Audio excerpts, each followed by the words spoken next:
আসসালামু আলাইকুম। ইতিমধ্যে আপনারা কিছু ভিডিও দেখতে পাচ্ছেন, ছড়িয়ে পড়েছে অনলাইনে যে রিয়া মনি আর রিয়াজকে হচ্ছে কর্ড দেওয়া হয়েছে। আসলে এই বিষয়টা হচ্ছে গিয়ে সম্পূর্ণই ভুল ধারণা, সম্পূর্ণই বিভ্রান্তকর ঘটনা ঘটছে আমাদের সাথে। বিগত দিনেও যা ঘটেছে,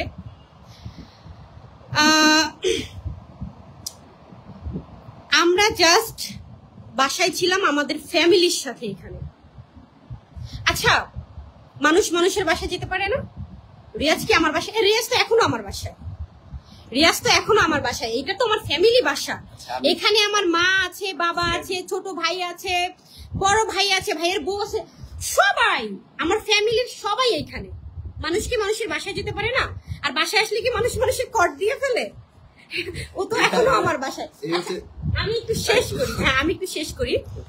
রিয়াজ আমার বাসায় এসেছে, আমরা একটা যে কোনো একটা কাজের বিষয়ে কথা বলছিলাম, আর হচ্ছে গিয়ে আমাদের উপরে অ্যাটাক করা হবে, অ্যাসিড নিক্ষেপ করা হবে, এরকম বিষয় নিয়ে আমরা থানায় যাবো রেডি হচ্ছিলাম। ইতিমধ্যেই হুট করেই দেখলাম হিরো আলম আমার বাসায় চলে আসছে।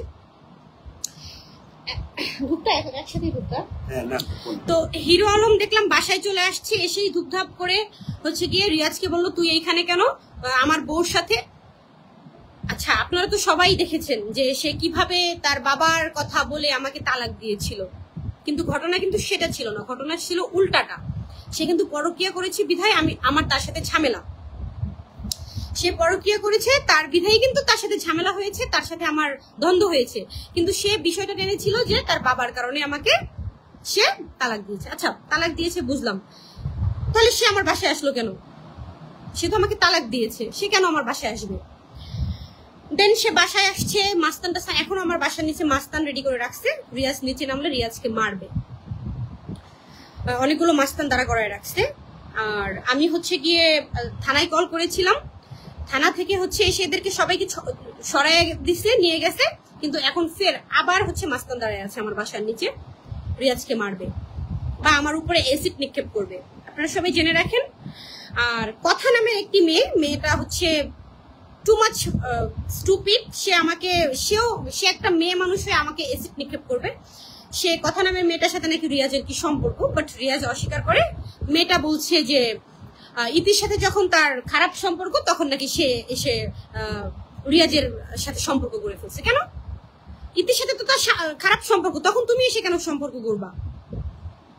আর রিয়াজের সাথে যে আমার দ্বন্দ্ব বা আমার হচ্ছে গিয়ে কি বলে সম্পর্ক নিয়ে তো সবাই জানে, তাহলে ওই মেয়েটা কোথা থেকে আসলো? আবার ওই মেয়েও আমাকে হচ্ছে অ্যাসিড মারবে এরকম কোনো কথা বলছে। নিচে এখনো হচ্ছে গিয়ে মাস্তান দাঁড়া করে রাখছে। আসলে হিরো চাচ্ছেটা কি? আচ্ছা, আমার একটু দেন। আমি আসসালামু আলাইকুম। এই তার আগে কিছু দেখাই, এটা হচ্ছে হিরো আলম। হ্যাঁ, উল্টা মনে হয় দেখা যাচ্ছে। এনিওয়ে, মানে এখানে হিরো আলম কালকে রাত্রে আমাকে মেসেজ দিয়ে বলতেছে যে সমস্যা কি, কোন জায়গায়, কেমনে কি। আমি বলতেছি বলেন কি প্রবলেম, আপনি মেসেজ দিচ্ছেন কেন? পরে আমাকে গালাগালি করে অনেক রকম ছেড় দেয়, যেটা আগে দিছে। আমি এক ছেড়ে তাকে হচ্ছে জিটিও করছি যে এটা সেটা। তো আমাকে বলে আচ্ছা ঠিক আছে, সমাধান করবো, আসো। আমি কই আপনি কে যে আপনার কাছে যাইতে হবে? পরে আমি কই তাহলে তুই আয়। মানে আমাকে বলছে যে আমি আসবো, নাহলে উনি আসবে। পরে আমি ভাবলাম যে উনি যদি আমার এখানে আসে তাহলে নির্ঘাত বলবে যে আমি ভয় পাইছি। পরে আমি আচ্ছা ঠিক আছে, ওকে। এর ভিতরে ফোনে কথা হয়েছে যে আমি আসবো। তো আমি এখানে আসছি, আসার পরে হিরো আলম আসছে। ওই যে ভিডিওতে তো সব দেখলেনি। আসার পরে এখন উনি অনেকক্ষণ কথা হয়েছে, কথা বলার পরে উনি সিনকেট তৈরি শুরু করে দিছে। যে ওনারা প্ল্যানিং এ ছিল যে আমাকে আর রিয়াকে সে কর দিবে। আরে কি একটা অবস্থা! মানে দেশের মানুষ মূর্খ না, আর অডিয়েন্স কখনোই বোকা হয় না। ঠিক আছে, আপনারা প্রমাণ করেন। যদি আমরা এখানে আইসা যদি কোনো উল্টাপাল্টা হয়ে থাকে, আমাদেরকে মেডিকেলে নেন, নিয়ে আজকেরটা আপনারা দেখেন, কোনো সমস্যা নাই। এখানে হচ্ছে রিয়ামনির ভাই আছে, ওর ওয়াইফ আছে, ওর দুইটা ভাই আছে, বোন আছে, মানে ওরা জয়েন্ট ফ্যামিলি। ঠিক আছে, এখানে আমি হচ্ছে আসছি 4টা বাজে। এখন হিরো আলম একটা সাইকো, নিচে যায় বিভিন্ন ধরনের চিল্লা ফাল্লা এগুলা করতেছে। আচ্ছা, এই যে কথা নামের মেয়েটাকে নিয়ে যে কথা উঠলো, আরে ভাই এ কে? আমি জাস্ট অবাক। এ আমার একটা চুক্তিপত্র বানাইছে 7,40,000 টাকা। 7 লাখ। আচ্ছা, এই মেয়েটা 7,40,000 টাকা সে পেল কোথায়? 7,40,000 টাকা নাকি আমাকে দিছে। না, সে- আমি আচ্ছা, একটু বলি, আমারটা শেষ হয় নাই। সে পেল কোথায়? আচ্ছা, সংবাদ সম্মেলন কিন্তু আমি করবো, এইভাবে কখনো আমি আসতে চাইনি, সবাইকে এটা জানানোর দরকার। সে যদি আমাকে 7,40,000 টাকা দেয়, সে কোথায় পেল? কোথায় পেলো? আর হচ্ছে সে কি এমপির মেয়ে, মন্ত্রীর মেয়ে? আমি যে ইউটিউবিং করি, আমার 2 মিলিয়ন সাবস্ক্রাইবার, আমার ফেসবুকে এত এত ফলোয়ার, আমার মাসে মাসে এত এত ডলার ঢুকে, তার থেকে কি আমার নিতে হবে? মানে জাস্ট মানে সো ফানি। তো এনিওয়ে, এই কথা মেয়েটা জাস্ট সিম্পেথি আজকে পাইতে চাইছে। কালকে ওইখানে গেছে, হিরো আলম তাকে অনেক টাকা দিছে মনে হয়, হিরো আলম টাকা দিয়ে তারে ভাড়া করছে। সে বলে 7 লাখ টাকা আমার থেকে পায়। কালকে যেই জিনিসগুলা পড়ছে, 600 টাকার একটা শাড়ি, আপনার 300 টাকার একটা চেন, ঠিক আছে, আর কানের দুলমুল মিলে 200 টাকা, টোটাল প্যাকেজ 1500 টাকার। সে 7 লাখ টাকার করবে, মানে সে বলে আমাকে দিবে। আমার খুবই ভালো লাগছে। এখানে খুবই জোস কিছু সাংবাদিক ছিল, তাকে জিজ্ঞেস করছে যে আপনি 7 লাখ আপনার আয়ের উৎস কি, আর রিয়াজকে আপনি কিভাবে দিলেন, কিভাবে তার সাথে পরিচয়। ইতি আমার ওয়াইফ, এক্স ওয়াইফ ছিল, এটা সবাই জানে, কে না জানে। ইতি করার পরে এই কথা নামের মেয়েটা আমাকে ফোন দিছে, মেসেজ করছে। প্রথমে মেসেজ করে বলছে, ভাইয়া হিরো আলম, আমি তো একজন অ্যাডভোকেট, ল নিয়ে পড়তেছি, হিরো আলম সম্পর্কে আমি আপনাকে কিছু বলতে চাই, আমি আপনাকে হেল্প করতে পারবো। সাধারণত ভাবে আমার 1 মিলিয়নের পেজ আছে, তো এখানে আমি ইমপ্রেসড যে আমার পেজটা একটা ফেক ভাবে করা হয়েছে, যেহেতু ওর নামে আমার একটা মামলা করতে হবে, জিটি করতে হবে। ওকে, তো এই সময় আমাকে ফোন দিছে, এরকম একদিন দেখা করলো, কথা বললো। বলার পরে হচ্ছে একদিনই দেখা হয়েছে তার সাথে আমার, ঠিক আছে। সে 700 টাকাও তো আমার পিছে খরচ করে নাই, বরঞ্চ আমি আরো খরচ করছি। সে বলে 7 লাখ টাকা আমাকে দিছে। কথার এক কথা, এই যে রিয়া মনি আর রিয়াজকে কর দেওয়া হয়েছে, এটা একদম সম্পূর্ণ ভুল কথা। এই কথাটা একদমই টু মাচ ফানি কথা, ঠিক আছে? এটা কোনো কথা? আপনারা বলেন। এট লিস্ট অডিয়েন্স কখনো বোকা হয় না। এখানে একজন ভালো মেধাবী আছে, ন্যূনতম সব ধরনের ছেলে মেয়ে, ভাই বোন, আত্মীয় স্বজন সবাই আছে, ঠিক আছে। এক একজনের মানুষের ব্রেন এক এক রকম। সো আমরা অবুঝ হতে পারি, আপনারা অবুঝ না। একটু যাচাই করেন, দেখেন কে কাকে কি বলছে। যে হিরো আলম শুধু আজকে সিনকেট করছে, কালকে আমরা সংবাদ সম্মেলন করব, এর জন্য আমরা যেন এটা না করতে পারি, আমাকে যেন জেলে দিতে পারে।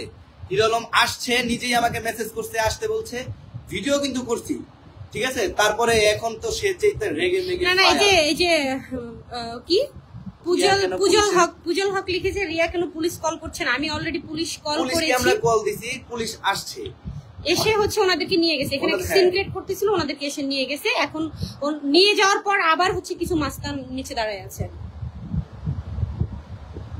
তো সাংবাদিক ভাইদের উপরে আমার মানে কিছু কথা আছে, যে ভাই আপনারা একটু দেখে শুনে বুঝে তারপর হচ্ছে হিরো আলমের কথা শুনেন, কোনো সমস্যা নাই। দিন শেষে আপনিও মানুষ, আমিও মানুষ। আজকে আমাকে হ্যারেস করতেছেন, কালকে আপনারও হতে পারে, ঠিক আছে। আর সম্পূর্ণ একটা ট্র্যাপে আমি আজকে পড়ে গেছি। হিরো আলম এটা নিজে করছে।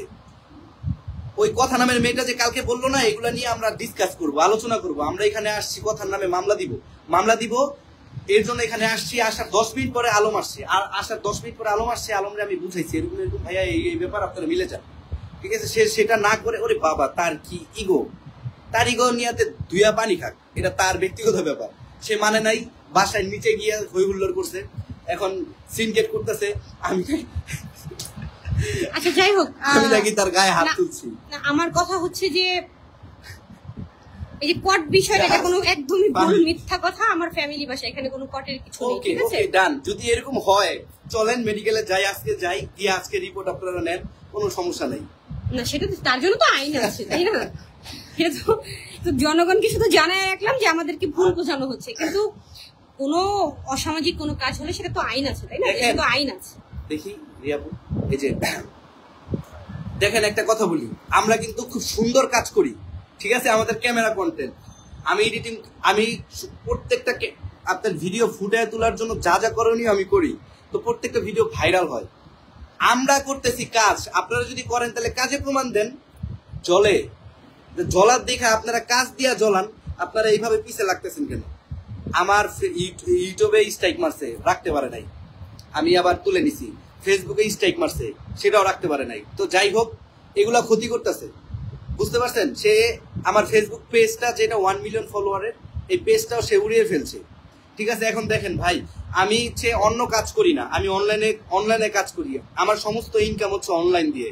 ওকে, তাহলে এখানে আমার ক্যামেরাম্যান আছে, আমার আদার্স, আমার সাথে আমার আন্ডারে থাকে হচ্ছে 7 থেকে 8 জন পোলাপেনের বেতন দিয়ে আমি রাখি, আমি কাজ করাই তাদের। মাস শেষে যায় আমার তাদেরকে স্যালারি দিতে হয়। এখন আমি যদি ইনকাম না করি, আমি এটা কোত্থেকে দিব? সে আমার কত বড় সর্বনাশ করছে, আপনারা একটু বুঝতে পারছেন? তারপরে আমি কিন্তু তার পিছে একটা পোস্ট, একটা কমেন্ট, কোনো কিছু লিখি নাই। এখন ইতি নিয়ে একটা বিষয়, তারে তো আমি বলছি তার বিষয় সম্পূর্ণ ক্লোজ, তারপরও সে কেন উঠে পড়ে লাগছে? আলমের সাথে সে যা মন চায় করুক, শুয়ে থাকুক না, বাসায় যাক, বাইরে যাক, অলরেডি অনেক রিপোর্ট আসে, ডোন্ট কেয়ার। ইতির কোনো কিচ্ছু আমার চোখের সামনে আসে না, সম্পূর্ণ সবকিছু আমি ব্লক মারা, কোনো কিচ্ছু আসে না। তারপরে বিভিন্ন ছেলে পেলে আছে যারা আমাকে মেসেঞ্জারে দেয়। হ্যাঁ, আচ্ছা, যাই হোক, এখন একটা কথা বলি, কটের বিষয়টা সম্পূর্ণই ভুল। ফ্যামিলি বাসার মধ্যে কখনো কট হয় না। এখন রিয়াজ আমার, আমি লাইভে দেখাই দিচ্ছি, রিয়াজ আমার বাসায়, এখানে আমার ফ্যামিলি আছে, কটের কোনো বিষয় নেই। ঠিক আছে, না দেখাতে হবে না। সবাই ভালো থাকবে। ঠিক আছে ভাইয়া, কেউ ভুল বুঝবেন না।